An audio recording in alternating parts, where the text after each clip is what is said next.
Aleluya. Amén. Estamos cantando una verdad bíblica, que la gloria de Dios va a ser sobre toda la tierra, porque Dios nos llamó a cada uno de nosotros para que podamos ser luz en las naciones. Cada uno de nosotros, cada persona que Dios va a formar a través de nosotros va a ser de gloria para el mundo. No sabemos a dónde va a llegar lo que Dios empezó en nuestra vida, pero la palabra de Dios dice que el evangelio es como el reino de los cielos, es como un grano de mostaza. Es la menor de las semillas, es muy chiquitita, pero va a crecer, va a crecer, va a crecer. Y Dios se va a glorificar por medio de esa semilla. Y cada semillita tiene el potencial de un bosque. Así que no importa lo cuán pequeño te sentís delante de las circunstancias, no importa cuán pequeño te sentís delante de un mundo que trata de invadir tu vida, que trata de aplastarte. Tu vida es muy valiosa para Dios. Y lo pequeño de tu vida va a ser tan grande, que la gloria de Dios va a brillar a través de tu vida. Amén. ¿Lo crees? Amén. Los hermanos pueden tomar asiento y vamos a continuar el estudio del libro de Mateo. Y hoy vamos a ver el capítulo 13. No vamos a llegar a ver todo el capítulo porque el capítulo es largo, pero vamos a ver una parte importante del capítulo.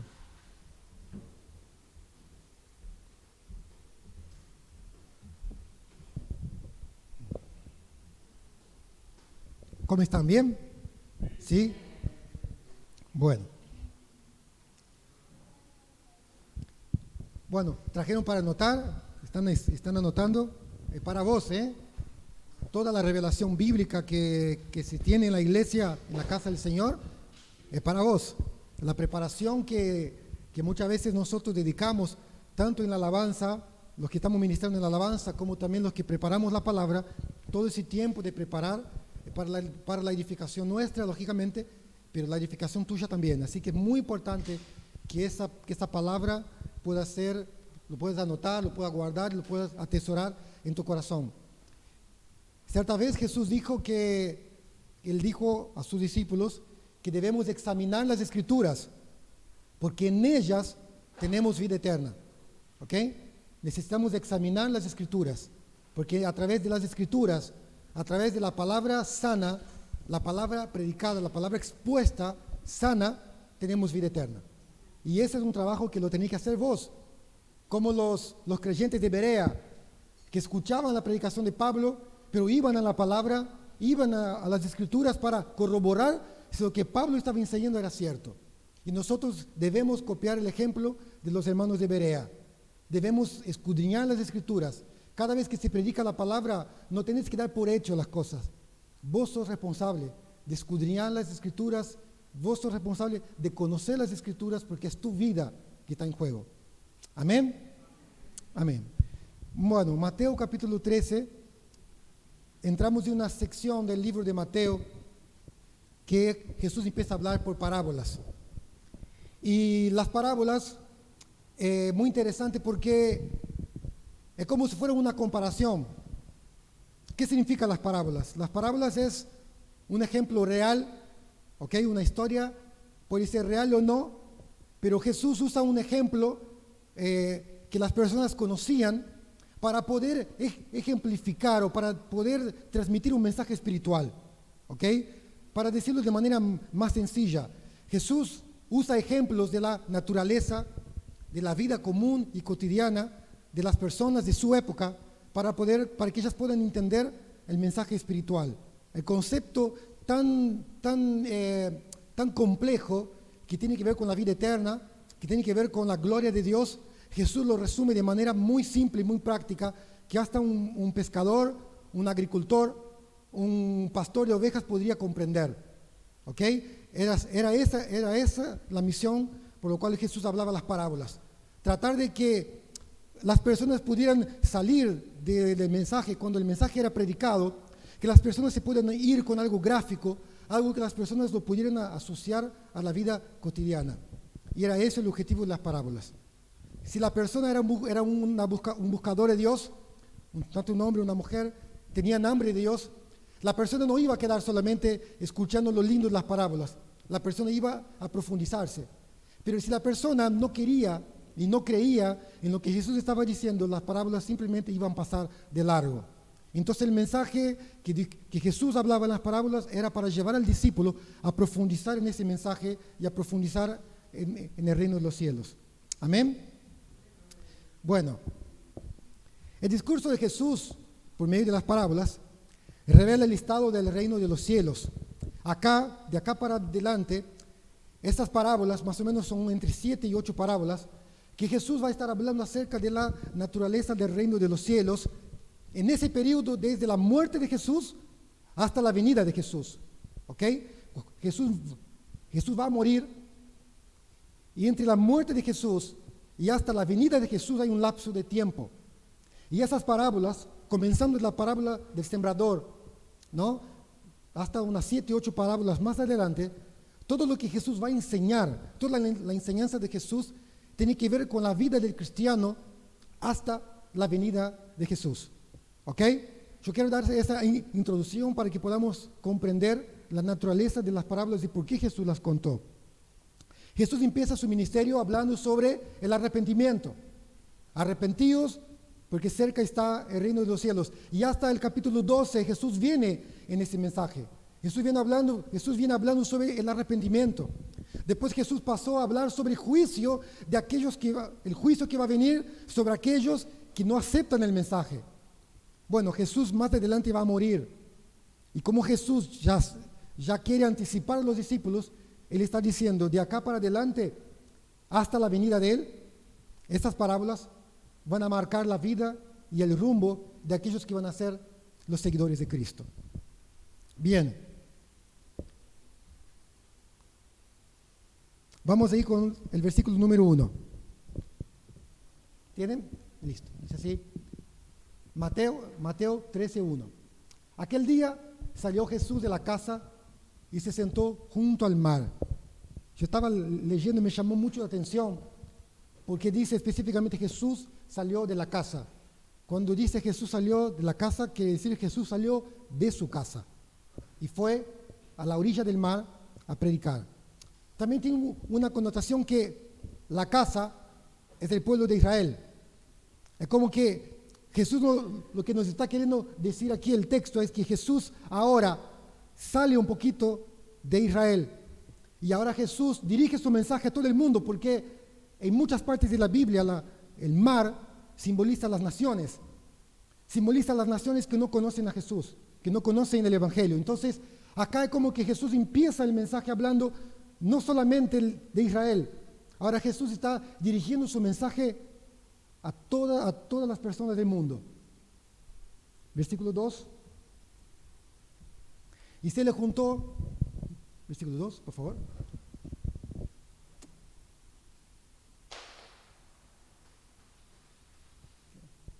Y se le juntó mucha gente.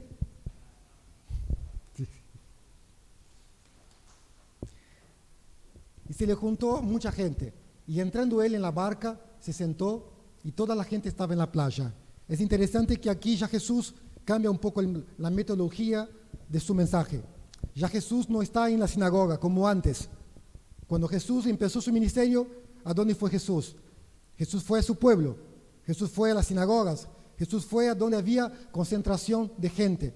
Pero aquí ya Jesús se aísla, Jesús se aparta a la orilla del mar y viene un montón de personas. Y ahí Jesús, sentado en una barca, Jesús enseña a las personas. Aquí Jesús cambia drásticamente su método de enseñanza. Dice, ¿sí? Y les habló muchas cosas por parábolas, diciendo, y aquí el sembrador salió a sembrar. ¿Seguimos? 4. Y mientras sembraba, parte de la semilla cayó junto al camino, y vinieron las aves y la comieron. Parte cayó en pedregales, donde no había mucha tierra, y brotó pronto, porque no tenía la profundidad de tierra, pero salido el sol, se quemó, porque no tenía raíz y se secó. Y parte cayó entre espinos, y los espinos crecieron y la ahogaron. Pero parte cayó en buena tierra, y dio fruto, cuál a 100, cuál a 60, cuál a 30 por uno. El que tiene oídos para oír, oiga. En esa parte Jesús empieza a hablar sobre la misión, ¿ok?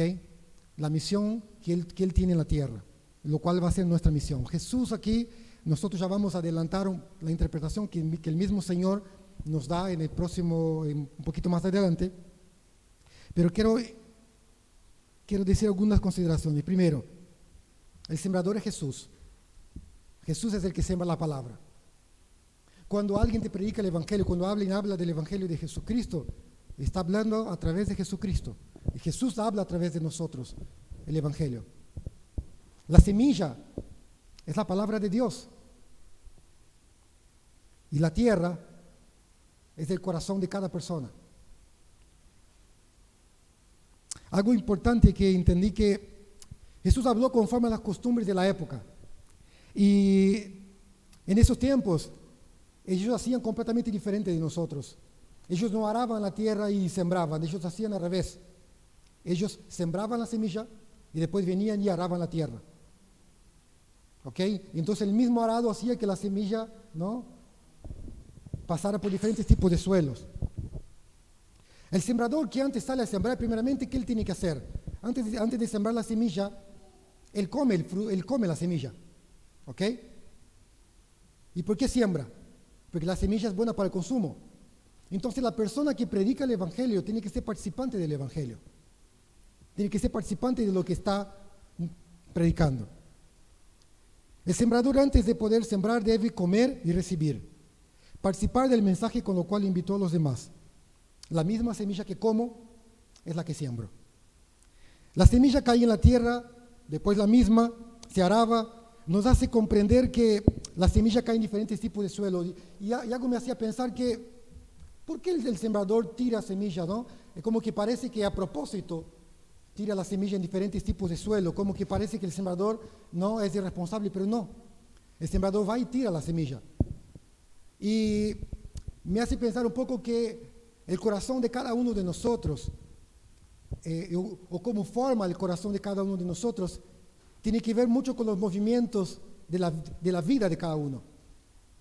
Que no solamente los diferentes tipos de suelos tienen que ver con diferentes tipos de personas, pero también los diferentes tipos de suelo tienen que ver con etapas de nuestra vida. Etapas de nuestra vida. Muchos de nosotros aquí vivimos etapas donde nuestro corazón era como el camino. ¿Cuál era la característica de la semilla que caía en el camino? Era un camino, un lugar donde todo el mundo pasaba, todo el mundo pisoteaba. ¿Y qué dice la palabra aquí? ¿No? Que las aves del cielo venían, comían la semilla, y eso es lo que está representando, que una semilla que cayó en la tierra, pero no profundizó. Una persona que recibió el mensaje, que quizás es participante de la iglesia, asiente con la cabeza todo lo que el pastor dice, pero que todavía nunca se arrepintió de sus pecados. Vive una vida exactamente igual a una persona mundana. Una persona que está, pero no está. Es un suelo donde la palabra todavía no penetró. Escucha, asiente, pero la palabra no puede hacer efecto en ese corazón. Porque el enemigo roba esta palabra. Cuando habla del camino, tiene que ver también el camino con el mundo. La persona que todavía está en la iglesia, pero su corazón está completamente en el mundo. La palabra jamás puede penetrar, no puede hacer efecto. Porque su corazón no está en Dios. Nunca estuvo en Dios y su corazón jamás se arrepintió.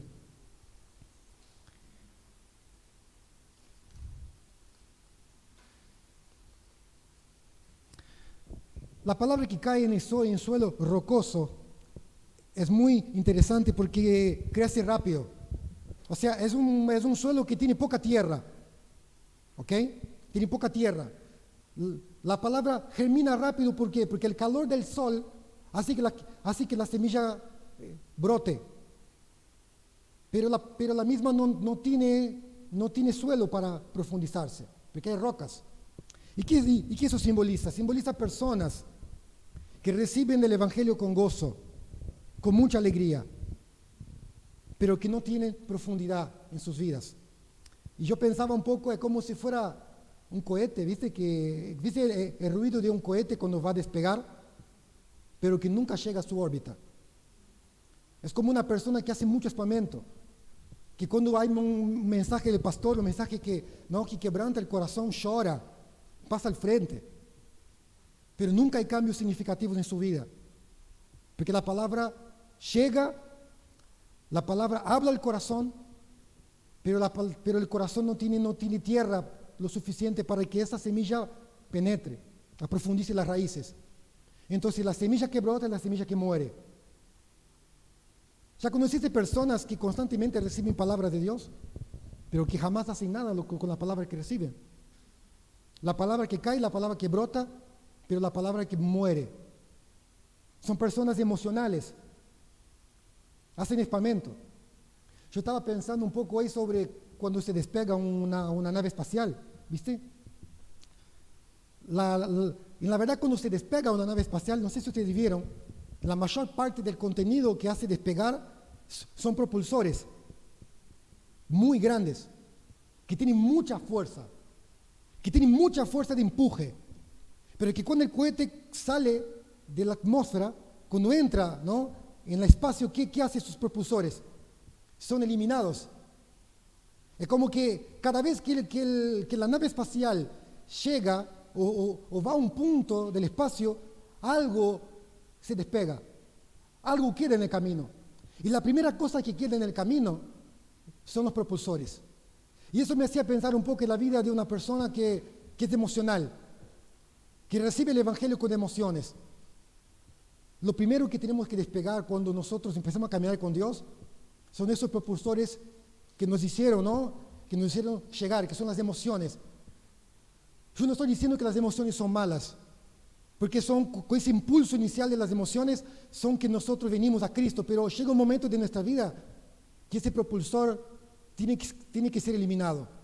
Porque si vos seguís caminando con esos propulsores, vas a ser una persona que nunca vas a llegar al propósito, porque siempre vas a estar como, ¿no?, un tiro al aire, con mucho humo, pero sin fuego. También pensando en ese mismo ejemplo, cuando la nave espacial tiene que regresar a la Tierra, ¿cómo regresa? ¿Igual a como fue? No, regresa solamente la nave. Cumple su objetivo y cuando regresa sin los propulsores, regresa sin los satélites que quizás llevó al espacio, cumple su misión y vuelve. De la misma manera, el cristiano que cuando va madurando, lo único que queda es la parte más importante. Cuando la nave espacial despega, la parte más importante no son los propulsores. La parte más importante es la nave. Pero los propulsores son importantes para hacerlo subir. Pero cuando regresa, solamente la nave regresa. Cuando el cristiano madura, lo único que va quedando es lo más importante, que es Cristo en nosotros. Libre de emociones, libres de cosas extras que nos ayudan o que nos empujan a Cristo. Entonces la persona que refleja un corazón, ¿no?, lleno de piedras, es una persona con poca raíz, que empieza bien, que hace un espamento lindo, llora, pasa al frente, hace todo un gran revoleo. Pero cuando tiene que tomar decisiones por Cristo, vuelven para atrás. Cuando vienen las luchas, los problemas lo echan para atrás, porque no tienen profundidad. El camino, la semilla que cayó en terreno espinoso es un corazón que fue ahogado por el mundo, ¿ok? Y es algo, me llamó mucho la atención cuando lo estudiaba, porque son personas que tienen un compromiso superficial con Dios. Reciben la palabra crece, pero acá hay algo muy importante: el corazón es demasiado fértil. Y vos me decís, ¿cuál es el problema de un corazón demasiado fértil? El problema de un corazón demasiado fértil es que no solamente crece la semilla del Evangelio, también crecen malezas.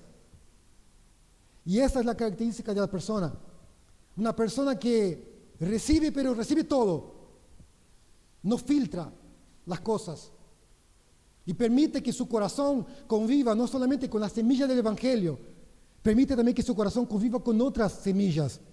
Y el problema es que esas semillas van a crecer. Esas semillas van a brotar en tu corazón. Esos espinos lo que va a hacer es que va a ahogar el crecimiento de la palabra de Dios en tu corazón hasta matarlo. ¿Y qué representa ese tipo de cosas? Representa un corazón que todavía está en el mundo.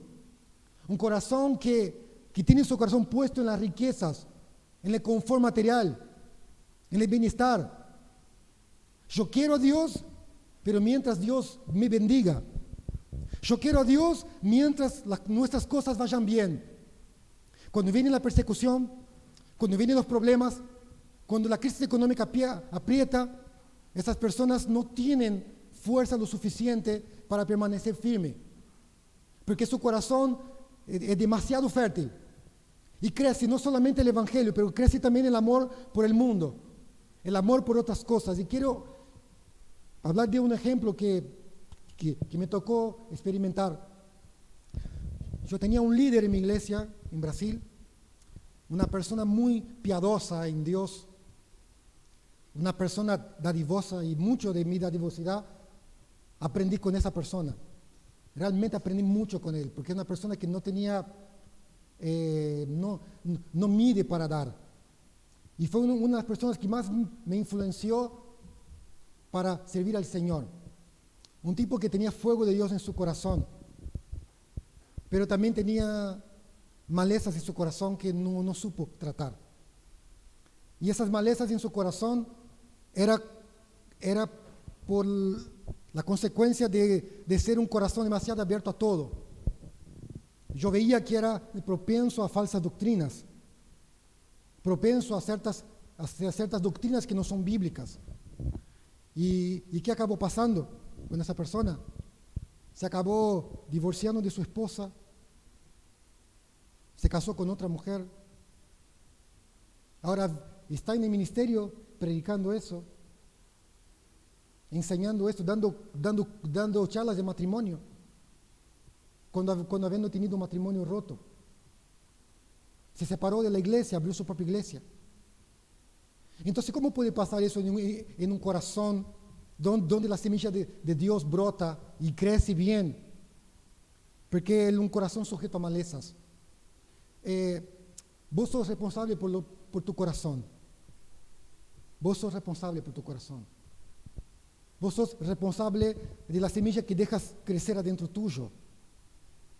Y nosotros no podemos poner la culpa en los demás. La iglesia no tiene la culpa de lo que pasa dentro tuyo. Porque aunque vos puedas estar en una mala iglesia, si tu corazón es bueno y si tu corazón es una tierra fértil, vas a crecer, vas a prosperar espiritualmente ahí y vas a llevar personas con vos a ser llenas del Espíritu Santo. Pero si tu corazón tiene espinos, esos espinos que parecen insignificantes, va a llegar un momento que esos espinos van a ahogar hasta lo mejor que Dios puso dentro de tu corazón. Entonces, no permita que esos espinos sigan conviviendo en tu vida. Cada uno de nosotros tenemos una debilidad. Cada uno de nosotros tenemos. Vos sabés cuál es la debilidad tuya. Aquí en la iglesia todos estamos bien, nos miramos, nos saludamos entre todos, pero lo que pasa dentro de tu corazón solo vos sabés. Y vos sos el responsable de tratar lo que está dentro de tu corazón. Y llamarlo por su nombre, ponerle un nombre y tratarlo posta. Porque esos espinos que están adentro tuyo, que vos lo permitís, van a ahogar la semilla que Dios sembró adentro tuyo. Amén. Y la buena tierra son los que reciben la palabra y comprenden. Pero para comprender la palabra hay que recibirla. ¿Qué pasa cuando escuchas una palabra que a vos no te gusta? ¿Qué pasa cuando escuchas una palabra que te confronta? ¿Qué pasa cuando venís a la iglesia tratando de escuchar algo y Dios te habla completamente lo contrario? Que vos estás esperando algo de Dios y Dios dice que ese camino no es por ahí. ¿La recibís igual? Así como hay 3 tipos de terrenos que la semilla no crece. El terreno que es un camino, donde las personas pisan, una semilla no puede crecer. Un terreno que tiene poca tierra y mucha piedra, la semilla no puede crecer y no va a crecer, va a morir. Un suelo lleno de espinos, la semilla no va a crecer, va a morir literalmente, tanto en el camino, tanto en un lugar que tenga poca tierra, tanto en un lugar que tenga espinos, literalmente la semilla va a morir, porque es lo que la palabra dice, no soy yo lo que estoy diciendo. La palabra va a morir ahí. Pero así como hay 3 tipos de tierra que la semilla va a morir, también la tierra buena, también hay 3 tipos de tierra buena. No toda la tierra buena da fruto de la misma manera. Y Jesús termina la idea diciendo que la tierra buena va a dar fruto. Una tierra va a dar fruto al 30, otra al 60, otra al 100%. Y que eso nos enseña que no todo el mundo tiene la misma capacidad. Y yo no tengo que juzgar al otro por su capacidad. Porque Dios da a cada uno según lo que cada uno puede hacer. Cuando Jesús cuenta la parábola, ¿no?, del siervo, que él da, ¿no?, él da unas minas, ¿no?, él da recursos a unos siervos, a uno le da 5, a uno le da 2 y a uno le da 1. Es exactamente la misma idea, o sea, Dios nos da según la capacidad. Pero para que el suelo pueda producir, el corazón tiene que ser un corazón adecuado, un corazón preparado, un corazón que haya sido arado por el Señor. Me encanta mucho el Antiguo Testamento, porque en el Antiguo Testamento el Señor habla muchas veces de hacer barbecho. Yo nunca entendía que hacer barbecho. ¿Y qué significa hacer barbecho? Hacer barbecho significa preparar la tierra. Y muchas veces la manera de preparar la tierra en el Antiguo Testamento era quemarla. Cuando la tierra tenía demasiadas malezas que el arado no podía sacar, ellos tenían que quemar la tierra.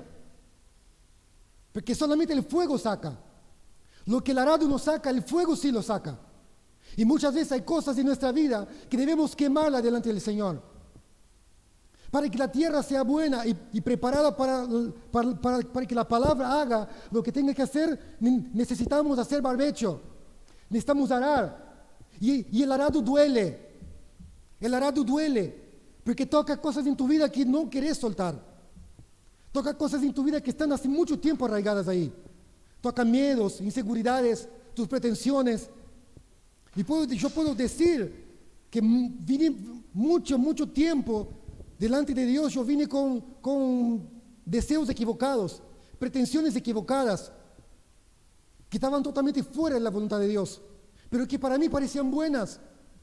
La palabra dice que el camino del hombre parece bueno a sus ojos, pero son caminos que llevan al infierno, que son caminos de perversidad. Porque el corazón del hombre es malo. Para que el corazón del hombre pueda ser apto para que la semilla pueda dar fruto, tiene que ser preparado por Dios. Y la semilla la pone Dios. La semilla la pone Dios. Y de la misma manera que nuestro corazón es preparado para que la semilla siembre, el Señor está preparando en el mundo el corazón de las personas para que nosotros podamos predicar el Evangelio. Yo no sé cuál corazón es un corazón adecuado, pero algo que me dejó pensando mucho es que vos mirás el apóstol Pablo. Para mí el corazón del apóstol Pablo era como el suelo rocoso. Era un corazón que parecía que no era apto para el Evangelio. No era un corazón demasiado fértil a nuestros ojos, pero un corazón consistente, que cuando el Espíritu Santo hizo la obra, la raíz penetró en lo más profundo de su ser. Cuidado, porque muchas veces nosotros vemos personas y decimos, ay, ese es tan buena persona. Viste que a veces cuando hablamos con personas, es como que juzgamos que la persona necesita el Evangelio porque es buena persona. Yo te quiero decir que la mayoría de las personas que son buenas no se salvan. No se salvan. Las personas que naturalmente son buenas, muy buenas, generalmente no se salvan. ¿Quién se salvan? Los problemáticos. Aquellos que están destrozados, que cometieron macanas en su vida, que destrozaron su vida. A veces nos engañamos, ¿no? Ese necesito hablar porque es muy buena persona. Sí, necesito hablar ese que es buena persona, pero también necesito hablar aquel que es mala persona. Porque quizás el que es mala persona, su corazón es más susceptible al Evangelio. Amén. Hay que haber comprensión de la palabra de Dios. Y donde hay un corazón dispuesto a creer, el Espíritu Santo va a hacer la obra. Me hace acordar un poco sobre el etíope y Felipe. ¿Qué estaba haciendo el etíope? Leyendo la palabra. Tenía hambre, quería creer, pero no lo entendía. Y Dios conoce el corazón que quiere. Dios conoce el corazón que quiere. ¿Sabe que yo me di cuenta? Dios no va a desperdiciar su tiempo con un corazón que no quiere. ¿Ok? Algo me llamó la atención.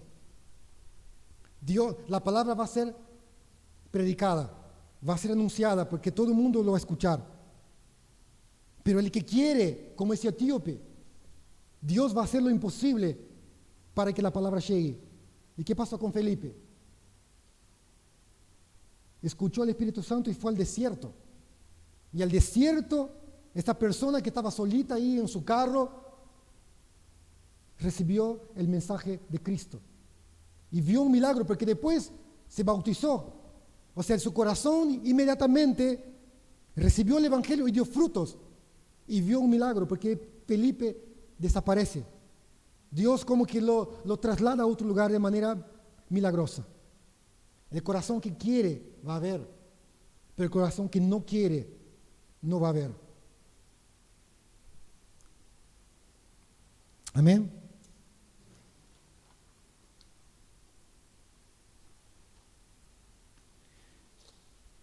Oh.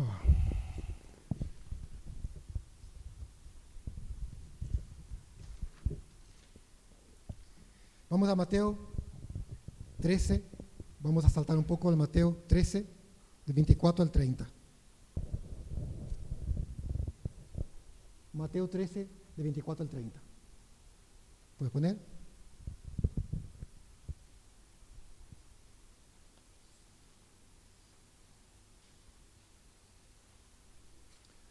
Y refirió otra parábola, diciendo, el reino de los cielos es semejante a un hombre que sembró buena semilla. Perdón. Seguimos el versículo 11, Joan, perdóname.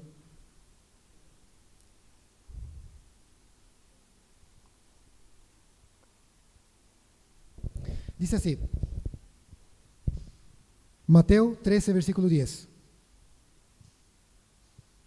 Entonces, acercándose a los discípulos, le dijeron, ¿por qué les habla por parábolas? Y respondiendo les dijo, porque a vosotros os he dado saber los misterios del reino de los cielos, mas a ellos no les he dado. Porque a cualquiera que tiene se le dará y tendrá más, pero el que no tiene, aún lo que tiene, le será quitado. Por eso les hablo en parábolas, porque viendo no ven, y oyendo no oyen, ni entienden.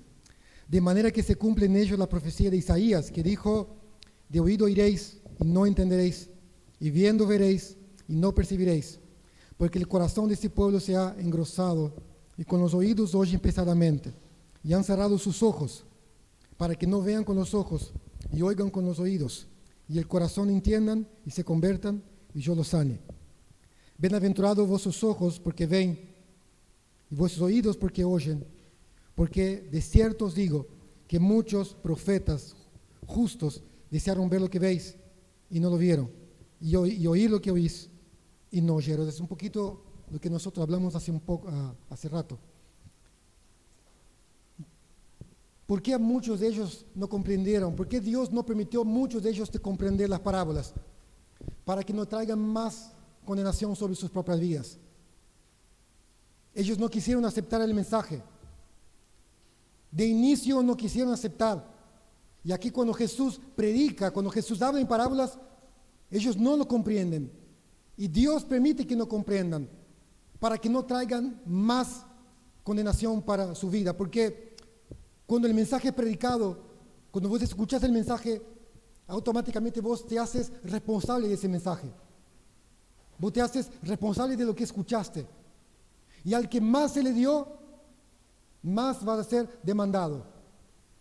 Y dice, porque el que tiene se le dará más. Y tendrá más. Pero el que no tiene, aún lo que tiene le será quitado. O sea, Dios quita de esas personas el entendimiento para que eso no sea de condenación para sus propias vidas. Nosotros muchas veces tenemos que entender que somos de sus corazones. Cada estadio de nuestra vida va a marcar un tipo de suelo. Hay etapas que tu corazón es más duro y Dios te va a hablar de una forma. Hay etapas que tu corazón es más blando y Dios va a penetrar. No solamente representa 4 tipos de personas o 4 tipos de corazones, pero también representa 4 tipos de estadios en nuestra vida. Pero el que quiere recibir la palabra va a tener más. Y el Señor te va a llevar a más, te va a llevar a más, te va a llevar a más. Pero vos te vas a dar cuenta que el que no quiere, cada vez tiene menos. La persona que se aparta de Dios, vos te vas a dar cuenta que cada vez tiene menos luz espiritual, cada vez tiene menos discernimiento, cada vez tiene menos sentido común. Porque como dice la palabra, el que tiene se le da más, pero el que no tiene, aún lo que tiene le será quitado. El versículo 18 al versículo 23, nosotros ya vimos el significado de la parábola. Y ahora vamos al versículo 24, que Jesús habla sobre una otra parábola, que también habla sobre tierra, sobre semilla, sobre la siembra. Pero Jesús nos deja acá una advertencia muy importante. Dice así, versículo 24. Les refirió otra parábola diciendo,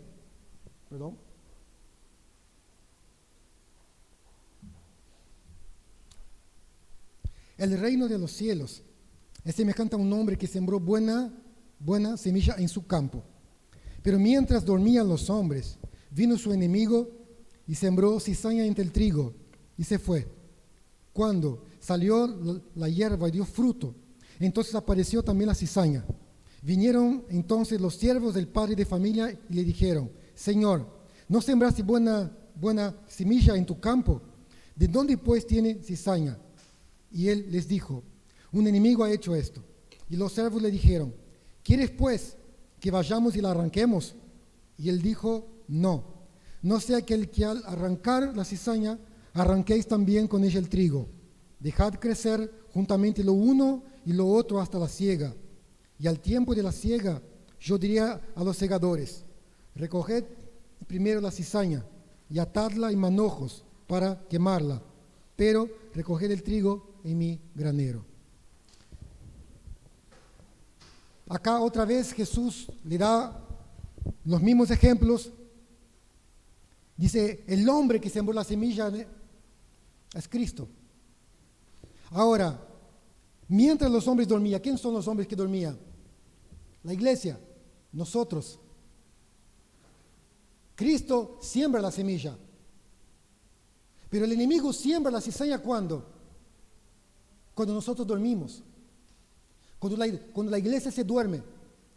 ¿Y cuáles son las formas que la iglesia puede dormir? La iglesia puede dormir cuando la iglesia se encierra en sí mismo. Cuando el enemigo siembra cizaña en tu corazón, cuando vos te encerras en vos mismo, cuando te encerras en tu propia vida, cuando empiezas a dar bolilla a tus pensamientos, cuando empiezas a dar bolilla a tus emociones, es cuando el enemigo viene y siembra semilla de cizaña en tu corazón. Y aquí también tiene que ver con personas, porque la cizaña también Jesús se está refiriendo a falsos cristianos que están dentro de la iglesia.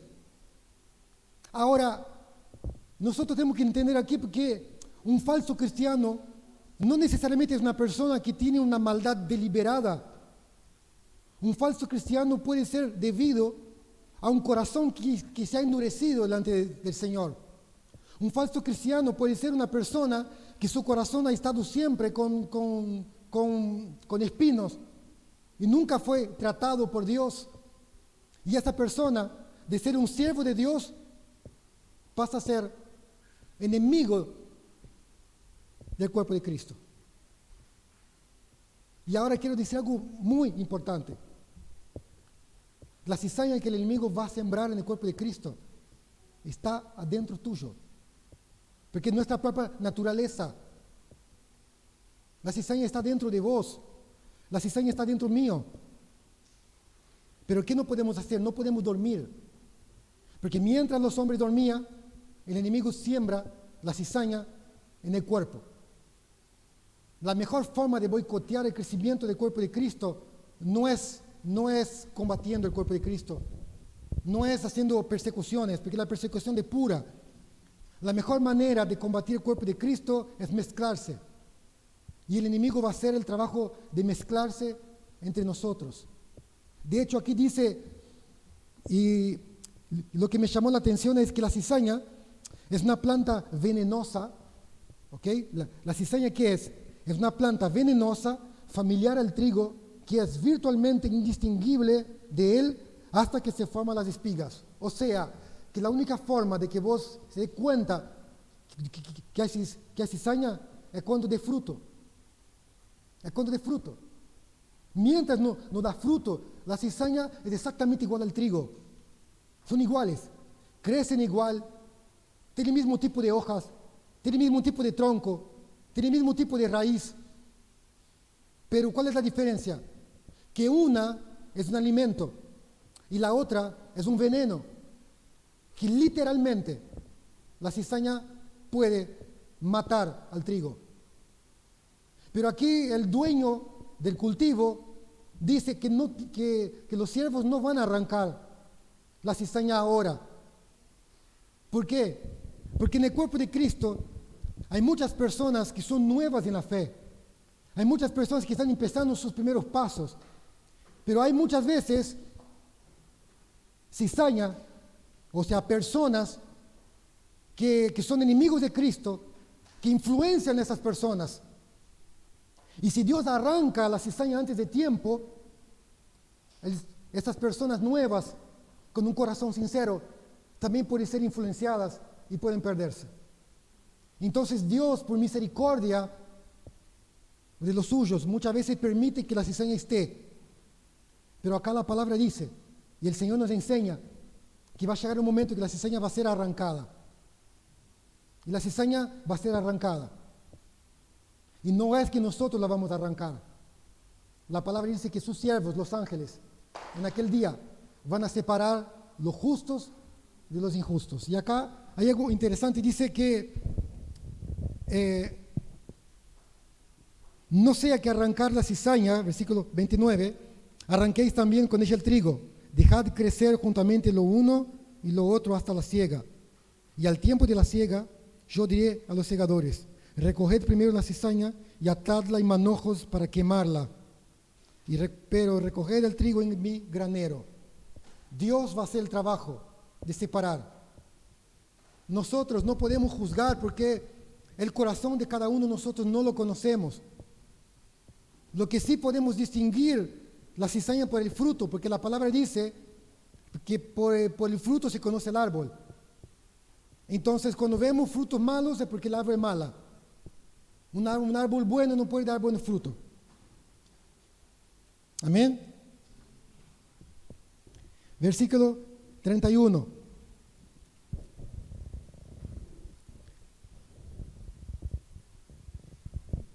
Otra parábola les refirió diciendo, el reino de los cielos es semejante a un grano de mostaza que un hombre tomó y sembró en su campo, el cual a la verdad es más pequeña que todas las semillas, pero cuando ha crecido es la mayor de las hortalizas y se hace árbol, de tal manera que vienen las aves del cielo y hacen nido.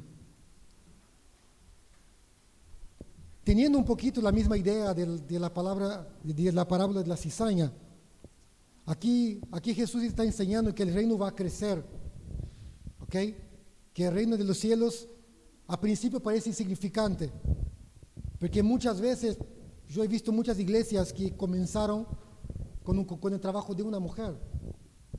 Las iglesias presbiterianas, de donde yo nací, la mayoría de las iglesias fueron empezadas con un trabajo de grupo de mujeres, un grupito de mujeres que se juntaban para orar, y de ahí nació una iglesia. Y muchas iglesias, las nuestras iglesias, empezaron con un trabajo de misioneros, o trabajo de simplemente hermanos que abrieron las puertas de su casa para empezar a hacer un culto, y eso se transformó en una iglesia. Iglesias grandes nacieron de pequeños movimientos. O sea, que muchas veces va a crecer de manera insignificante para los ojos de los hombres, pero la palabra dice que va a crecer, y va a crecer mucho.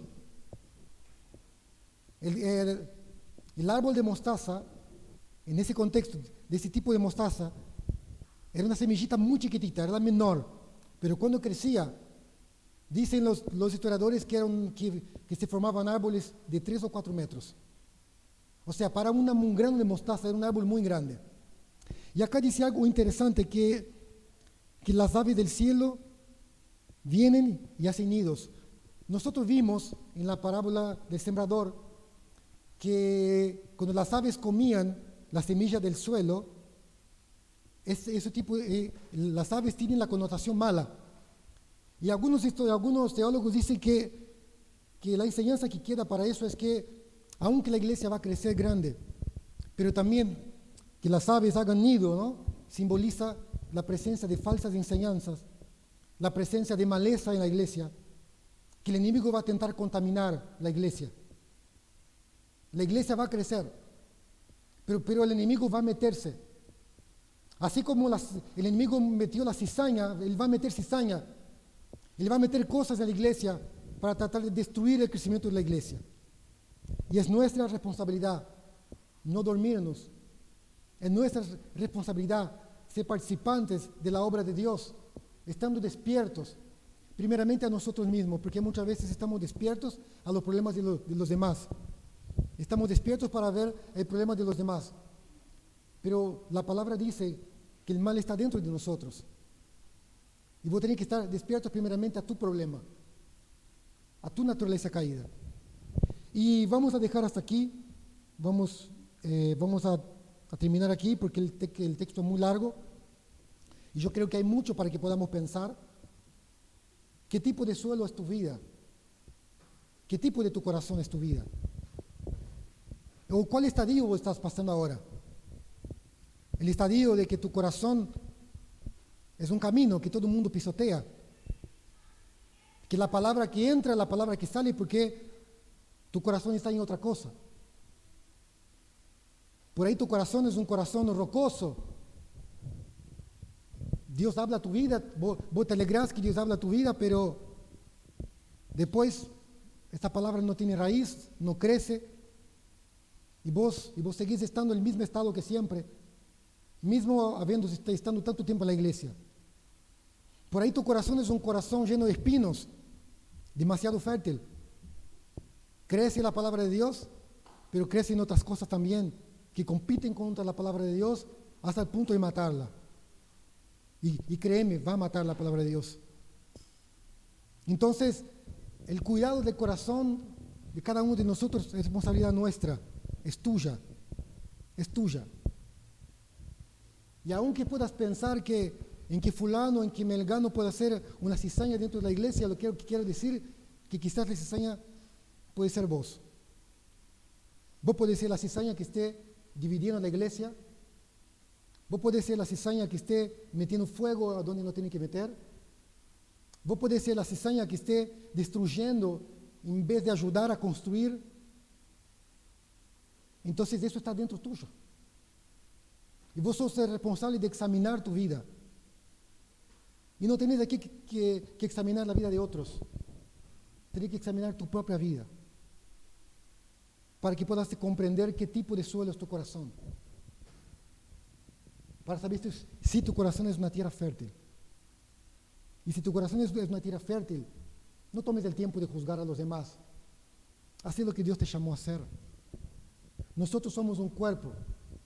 Y tenemos una promesa de parte de Dios, que vamos a crecer y vamos a tener muchos discípulos. Pero aunque Dios nos dio la promesa se va a cumplir a través de cada uno de nosotros. La gente no va a venir por arte de magia.